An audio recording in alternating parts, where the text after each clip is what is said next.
शांति। ओम शांति बाबा। बाबा ओम शांति। आज 11 अक्टूबर 2022 की मुरली है। बाबा कह रहे हैं, मीठे बच्चे, तुम रूहानी ब्राह्मणों का आपस में बहुत बहुत प्यार होना चाहिए।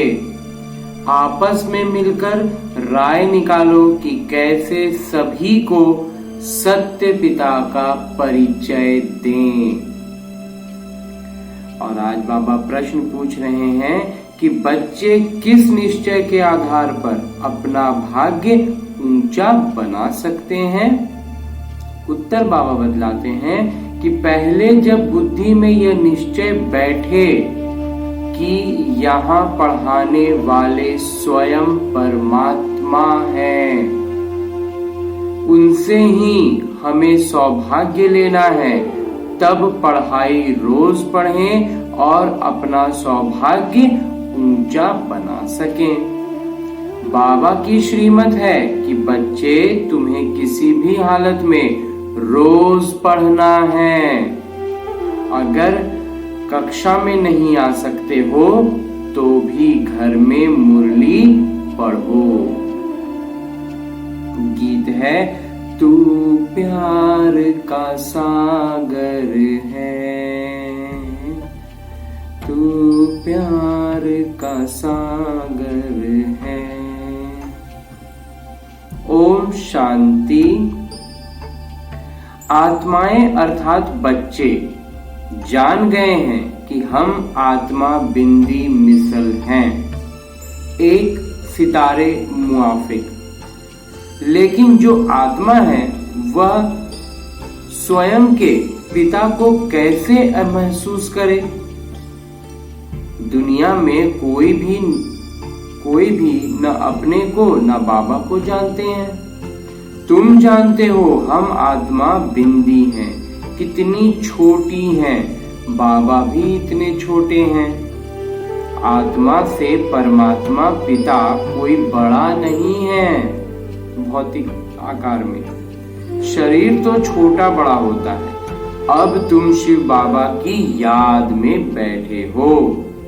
भल कोई यह जान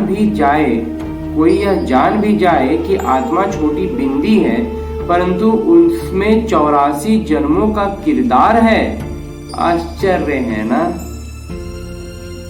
जब तक आत्मा शरीर का आधार न लेवे तब तक किरदार निभा न सके।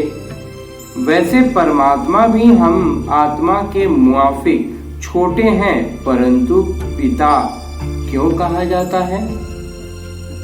क्योंकि वह सदा पावन है और हम आत्माएं क्या होते हैं? बार बार पतित होते हैं, फिर पावन होते हैं।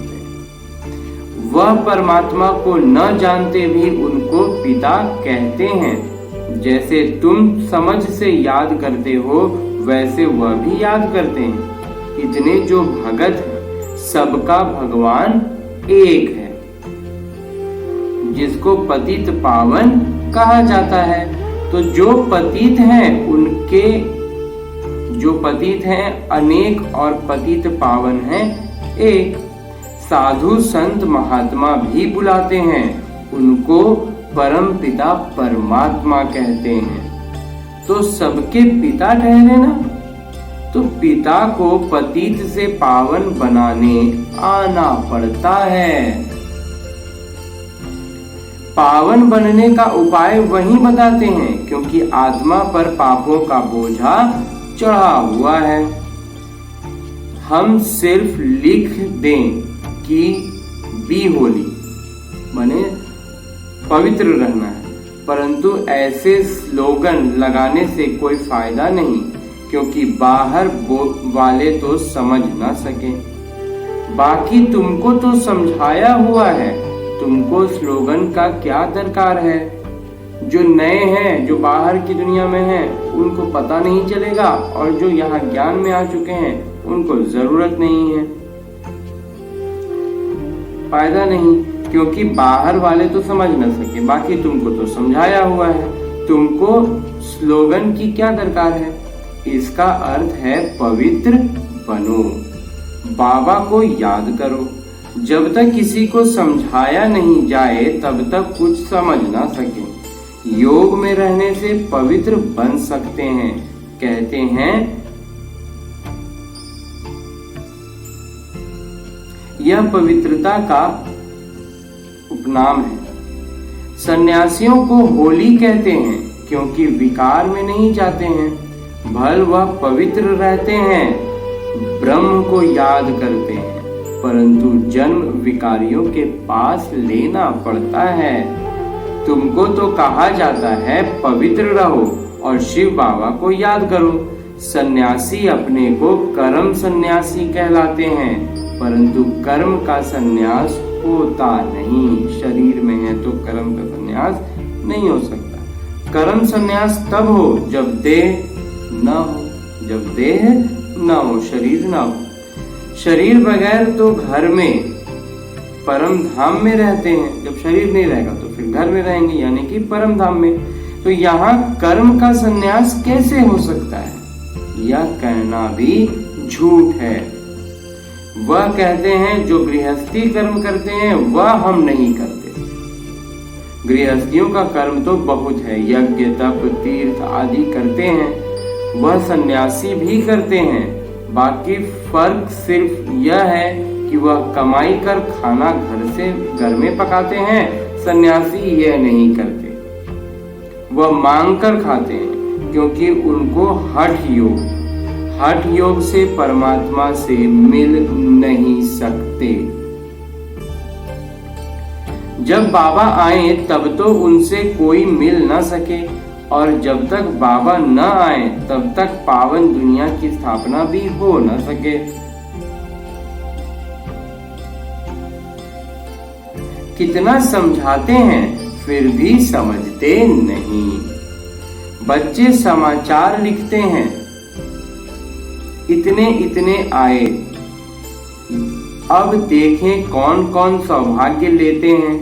आते बहुत हैं परंतु बुद्धि में यह नहीं बैठता कि इन्हों को पढ़ाने वाले परम पिता परमात्मा शिव बाबा हैं। हमको उनसे सौभाग्य लेना है। बाबा रजिस्टर भी देखते हैं, कोई मास में 8 से 10 दिन भी आते हैं तो कोई नहीं भी आते हैं, तो वह नहीं लिखते। अगर कोई नहीं आता है तो वह मुरली पढ़ता है वह नहीं। किसी भी हालत में रोज पढ़ना पड़े, जैसे जब साहेब सुखमनी छोटे छोटे बनाते हैं, समझते हैं कैसे भी पढ़ सकें। तुम समझते हो उस पढ़ने से क्या प्राप्ति होगी? कुछ नहीं।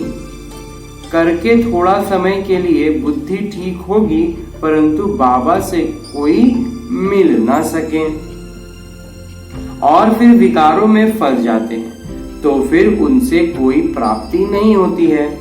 कहते हैं विनाश काले विपरीत बुद्धि।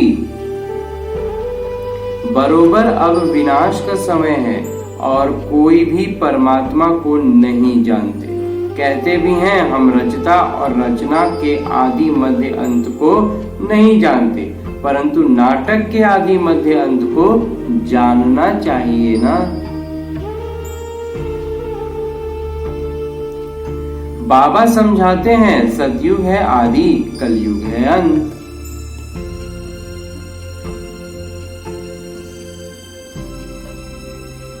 तो तीनों काल, तीनों लोकों को समझना है। 3 लोक हैं, स्थूल वतन, सूक्ष्म वतन। कहते हैं शास्त्र अनादि हैं, परंतु बाबा समझाते हैं जब से रावण राज्य शुरू होता है तब से शास्त्र भी शुरू होते हैं। तो द्वापर युग मध्य होता है, मध्य हो गया। आधा कल्प सतयुग, आधा कल्प कलयुग। आधा का हिसाब वह मध्य को नहीं जान सकते, क्योंकि कल्प की आयु लाखों वर्ष कह देते हैं।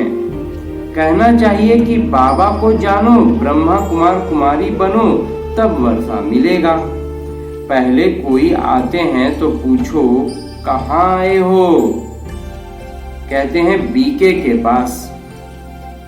तुम कहो, विचार करो, इतने बाबा को कैसे मिल सकते हो? नहीं, विचार करो, इतने ब्रह्मा कुमार कुमारियां हैं तो ब्रह्मा बाबा भी होंगे। कितने सेंटर्स हैं, ढेरों के ढेर ब्रह्मा कुमार कुमारियां हैं। भला इतने बच्चे एक बाबा को कैसे मिल सकते हैं? लिखा है प्रजापिता तो इतने ब्रह्मा कुमार कुमारियां हैं। ऐसे ऐसे समझाकर खड़ा करना चाहिए। फिर भला ख्याल करो, प्रजापिता ब्रह्मा किसके बच्चे हैं? इतने बच्चे रचना तो परमात्मा का काम है ना, तो परमात्मा आते होंगे ना। माया गाया हुआ है, तुम मात पिता, तो बाबा ब्रह्मा हो गए ना, तो पिता ब्रह्मा हो गए ना। तो परमात्मा ब्रह्मा द्वारा रचते हैं, परिवर्तित करते हैं, गोद लेते हैं, वर्षा देने के लिए, पावन बनाते हैं। कैसे? याद से।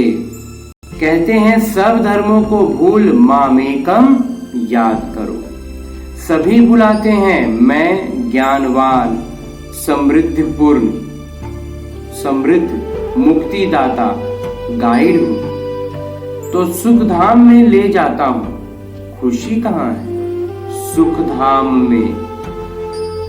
अभी बाबा ले जाते हैं शांति धाम में, फिर आते हैं सुख धाम में।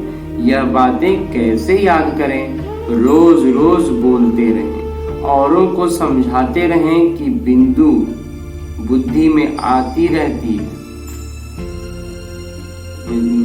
मुरली के बिंदु, ज्ञान के बिंदु बुद्धि में आती रहती हैं कि शिव पिता हैं तो पिता से वर्षा लेंगे। तो मेहनत करनी चाहिए, परंतु मेहनत करे कौन? इसलिए बच्चों को खुद खड़ा होकर फिर औरों को भी खड़ा करना चाहिए और सेवा के लिए योजनाएं बना देने चाहिए।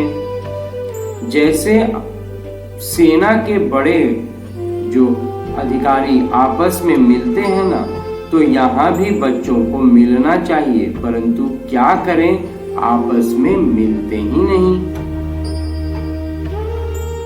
वास्तव में तुम ब्राह्मणों का आपस में बहुत प्यार होना चाहिए। कोई राय निकालनी चाहिए, कैसे किसको समझाएं। देखो, लक्ष्मी नारायण के कितने मंदिर हैं, तो मंदिर बनाने वालों को मिलना चाहिए कि आपने यह मंदिर बनाया है, परंतु जानते हो कि इन्हों को राज्य कैसे मिला, फिर राज्य कैसे गवाया। श्री कृष्ण का चित्र बहुत अच्छा है, इसमें 84 जन्मों की कहानी बड़ी अच्छी है। सिर्फ यह चित्र बड़ा बनाना चाहिए। बाबा कहते हैं कोई आए तो युक्ति से पूछना चाहिए कि आपने गीता पढ़ी है, फिर भला बताओ गीता का भगवान कौन है। तो ऐसे युक्ति से समझाना चाहिए। कहते हैं ना, तुम माता पिता, तो ब्रह्मा माता हो गई, तो उनके साथ संबंध रखना चाहिए। अगर उनसे प्यार गया तो खेल खल्लास। बाबा से वर्षा कैसे पाएंगे? तुम्हारी लड़ाई पुराने दुश्मन से है। कोई को मालूम नहीं है कि रावण से भी कोई युद्ध होती है। इस बात को लोग सोचते भी नहीं है। कहते हैं सच की नाव डोलेगी लेकिन डूबेगी नहीं, तो हिलती कितनी है। दूसरे सत्संगों में तो हिलने की बात ही नहीं है। यहाँ तो माया से शुद्ध है। जब तक बाबा को नहीं समझा तब तक भल लिख कर दें, परंतु तोता कंठी माला नहीं बना है। जंगली तोता आया और गया, अल्फ को समझना है। ऐसे प्रजा तो ढेर है, बाकी राजाई के लिए कोई खड़ा नहीं होता है। बत्ती पर फिदा हो जाए सो बड़ा मुश्किल होता है। अच्छा, वो समा परवाना वाला बाबा उदाहरण दे रहे हैं कि बत्ती पर फिदा हो जाए सो बड़ा मुश्किल होता है। अच्छा, मीठे मीठे सिकी लदे बच्चों प्रति माता पिता बाबा का याद प्यार और आशीर्वाद। रूहानी बाबा की रूहानी बच्चों को नमस्ते।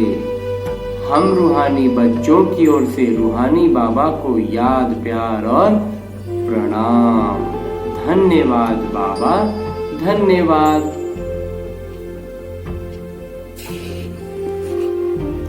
आगे बाबा रात्रि कक्षा, रात्रि मुरली के बारे में मुरली ले रहे हैं। बाबा कहते हैं, तुम बच्चों को पिता का निर्देश मिला हुआ है कि बच्चे बाबा को याद करें। बच्चे कहते हैं, बाबा फुर्सत नहीं मिलती है। अब फुर्सत कहाँ चली जाती है? जरूर माया तुम्हारा समय ले लेती है। माया भी जबरदस्त तीखी है, जो तुमको बाबा को याद करने की फुर्सत ही नहीं देती। तब तो कहते हो बाबा सारे दिन में आधा घंटा या 20 मिनट याद में रहे। कोई मुश्किल ही सारे दिन में 2 घंटा बाबा को याद करते होंगे। जो समझते हैं हम 2 घंटा याद करते हैं, वह हाथ उठाओ। वह स्थूल याद, पुरानी याद तो चली आती है। यह तो है निर्विकारी। इनको अपना आंख कान तो है।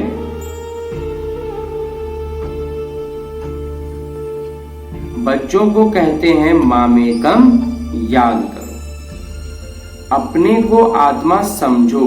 तो बाबा पूछ रहे हैं कि कितना घंटा याद में रहते हो।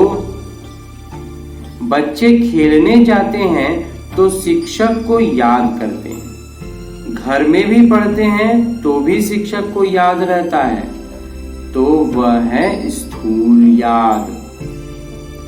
इसमें है थोड़ी परेशानी।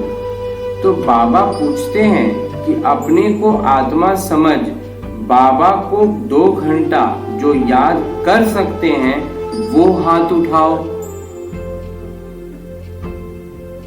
शर्माओ नहीं, लज्जा नहीं करो, सटीक बताओ। तुम यहाँ बैठते हो, बाबा मुरली चलाते हैं, तो बुद्धि दूसरे तरफ चली जाती है ना। इतना बुद्धि में धारण भी नहीं होता है। जैसे यहाँ सुबह में 1 घंटा बाबा समझाते हैं, तो क्या वह 1 घंटा बाबा को याद करते हो या बुद्धि बाहर चली जाती है? बरोबर क्रमशः पुरुषार्थ अनुसार बुद्धि कहीं न कहीं चली जाती है। सारा नहीं सुनते हैं। अगर सारा बैठ करके सुने और नोट करते रहें तो बाबा कहेंगे हाँ, इनको योग ठीक है। तो सुनते समय सजगता होनी चाहिए और बिंदु पूरा लिखना है। जो जो उसमें से बिंदु मिल रहे हैं उनको लिखना है। अगर लिंक टूटेगी, अगर वो लय टूट जाएगी तो फिर बिंदुओं को भूल जाएंगे। बाबा समझाते हैं बच्चे, दिल शिकस्त, दिल का दौरा, ऐसी मौत बहुत मीठी मौत है। इसमें मेरा तेरा फेरा कुछ भी नहीं है। बैठे बैठे यह गिरा बेहोश, खत्म, बस फिर होश में आए ही नहीं। यह बहुत अच्छी मौत है। बाकी मनुष्य तो रोते पीटते हैं और तुम तो खुश होंगे। अरे वाह, इनको इनका मौत बड़ा सहज हुआ, इनको कोई दुख नहीं हुआ। अगर मौत हो तो ऐसी हो, नहीं तो दवा, नर्स, वह बहुत होते हैं ना। इसलिए जो बैठे बैठे अपनी इस पुरानी जूती को छोड़ दें, कर्मातीत अवस्था हो, ऐसे ही शरीर छोड़ें तो वो सबसे अच्छा है।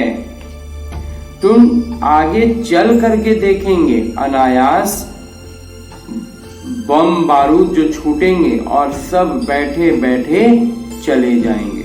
चेहरा भी हर्षित होगा। जैसे कभी कभी अच्छे मौत होते हैं तो देखने वाले कहते हैं कि यह तो जैसे जागता है, यह तो हर्षित है।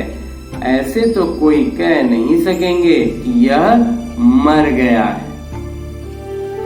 आत्मा हर्षित होके जाती है ना, तो आत्मा में अगर हर्षित पना होगा तो चेहरे पर बाहर से दिखाई पड़ेगा ना। आत्मा कोई खत्म तो होती नहीं, आत्मा कोई खत्म तो नहीं होती, आत्मा शरीर छोड़ती है। तो बड़ी खुशी से यह शरीर हंसते हुए छोड़ देगी। इसको कहा जाता है कर्मातीत अवस्था। जब कर्मातीत अवस्था में होंगे तो जो आत्मा है वो हंसते हंसते शरीर छोड़ देगी। वहीं इतना ऊंचे गाए जाते हैं। तुम बच्चों को ऐसी ही जानना है, शरीर की कोई परवाह ही नहीं है और दूसरी कोई चीज नहीं। आप इसको कहेंगे सबसे मीठा। आप ही शरीर छोड़ना, इसलिए सर्प का मिसाल भी देते हैं। सतयुग में ऐसे होता है जो खुशी से शरीर छोड़ते हैं। तो अभ्यास यहाँ से होगी, पीछे यह वास्तविकता चलती रहेगी। तुम बच्चे बाबा को कितना प्यार से याद करते हो। अंग्रेजी में कहा जाता है मोस्ट बिलव्ड, परम प्रिय, बहुत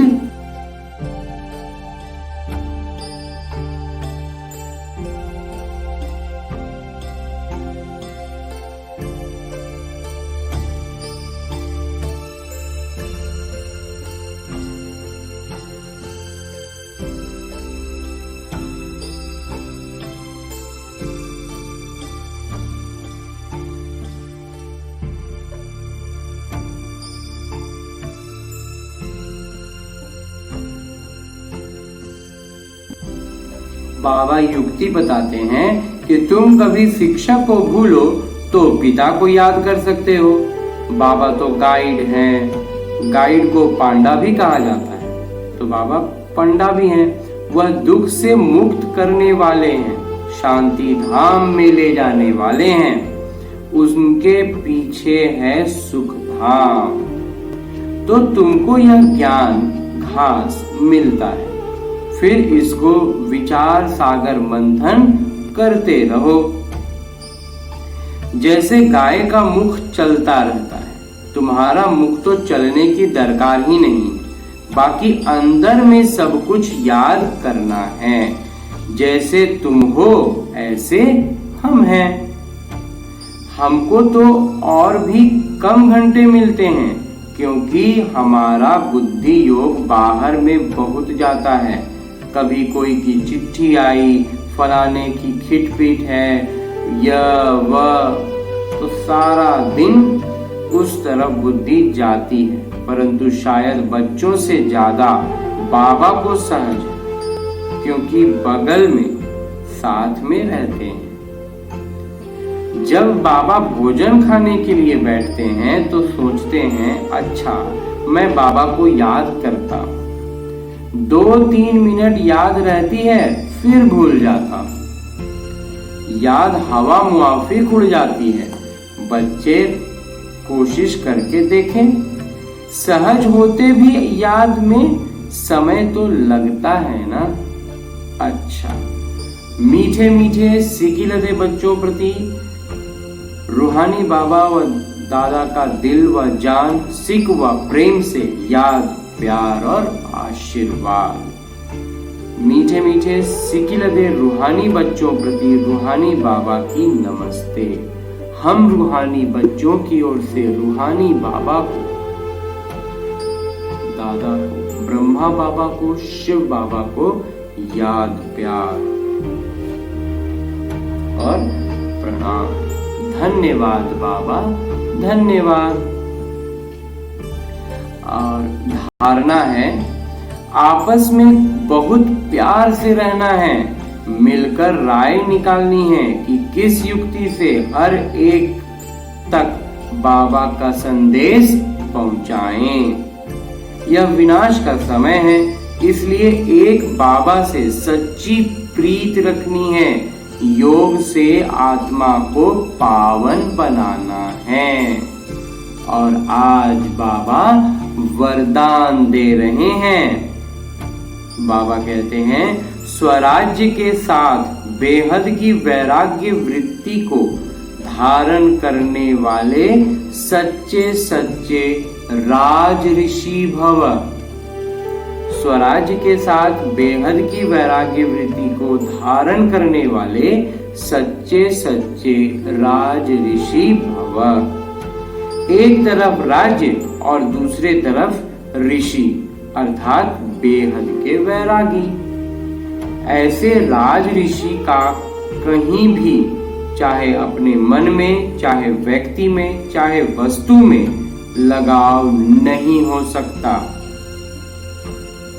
क्योंकि स्वराज्य है तो मन बुद्धि संस्कार सब अपने वश में, और वैराग्य है तो पुरानी दुनिया में संकल्प मात्र भी लगाव जा नहीं सकता। इसलिए स्वयं को राज ऋषि समझना अर्थात राजा के साथ साथ बेहद के वैरागी बनना। स्लोगन है, समझदार वह है जो सब आधार टूटने के पहले एक बाबा को अपना आधार बना ले। अच्छा, ओम शांति बाबा। बाबा ओम शांति।